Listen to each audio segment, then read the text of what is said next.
Alright, so we're back with another One Punch Man Season 2 review, Episode 2.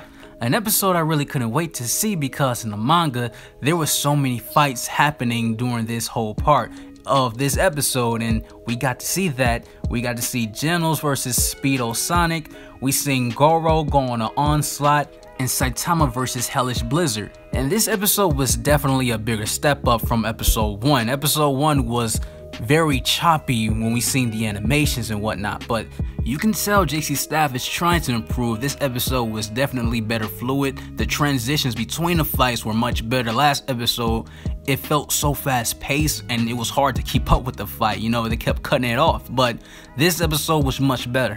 But let's talk about the key moments that happened in this episode. Now, for starters, the episode begins with Garou and the heroes and the prisoners that are there, like with the criminals, are being told that they need to help and join in with the heroes to stop this travesty that's going to happen in 6 months. And you see the display of power that Garou showed in this episode, defeating the criminals and the heroes. He was leagues above everyone. And I like the part when the criminals were seeing that. It was like, yo, you supposed to be on our side. And he was like, no, I'm on a monster side. And I don't want to get into much spoilers because, you know, anime watchers are also watching this video if you are. So, but just remember, when Garou says he's on a monster side, remember that quote throughout the season. That's all I gotta say. And you get this awesome cut of the aftermath with just bodies on top of bodies that Garou left piled up. And you see blood all over his face, and he talks about how he will be back in 6 months. And he wants to challenge the S-class heroes because he feel like they are the only ones who will give him a challenge, which he is right. Because you see at the end credits, he takes on another guy, Tank Top Vegetarian, and he stands no chance whatsoever. And you're gonna see more of that by Garou. Garou just going on an onslaught this season, you know, that's why they call him the hero hunter.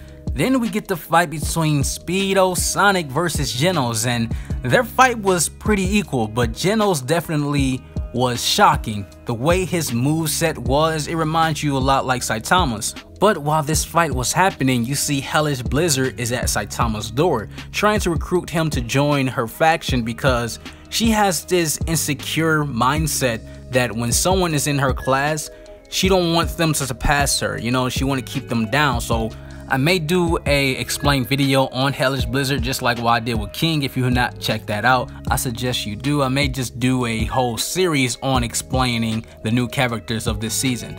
But Saitama sees right through her offer. He's not listening, he's not joining, he knows exactly what's going on. He doesn't want to join her crew. And she gets pissed and sends her bodyguards after Saitama. Bad mistake. And she starts to show the display of her power, but Saitama is not going serious on her, and they get caught up in the crossfire between Genos and Sonic fight. And she gets shocked because she sees that Genos is Saitama's disciple. She's like, how can an S-class be a disciple of a B-class? You know, that's just a prime example of her insecurity showing and her ignorance of Saitama's power. But the fights continues to go on between Genos and Sonic, but it's cut off very short because Sonic and Genos were getting too serious. They were going to destroy the neighborhood, and Saitama was like, no, let me finish this. And this was very funny because Genos and Sonic were fighting and they were displaying their speed, and Saitama started displaying his speed, and Sonic lost within like a second because Saitama was going so fast that it sent a shockwave to Sonic. And of course the rivalry continues because Sonic didn't die, and he says that he will be back. But finally Saitama and Hellish Blizzard had they sit down and they talked, and he got to understand her more, and she talked about her insecurities and how she doesn't want to move up in a new class because she feels as though the people that's in the A class, she would never be ranked #1. But she gets a little shocked how Saitama is having all these people around him that are S-class heroes, you know, hanging out at his apartment. You know, King comes in and she's so shocked. She's like, how do you hang out with King? And you know, that hits her because she's trying to surround herself with all weak people to stay #1, but Saitama is hanging around people who are in higher class than him, and he doesn't mind. So that makes her think like, maybe I should be like them, I should join them. And despite her insecurity, she is a really good character. I can't wait to see how she's going to be throughout the season. I already read the manga, but I want to see how, you know, JC Staff handled the work. So episode rating, I'll give it about a 6 or 7. Overall, it was a solid episode, but nonetheless, thank you all for watching. If you enjoyed this review, make sure to smash the like button. If you're new to this channel, subscribe for more content. I'm J Cloud, and I'm out.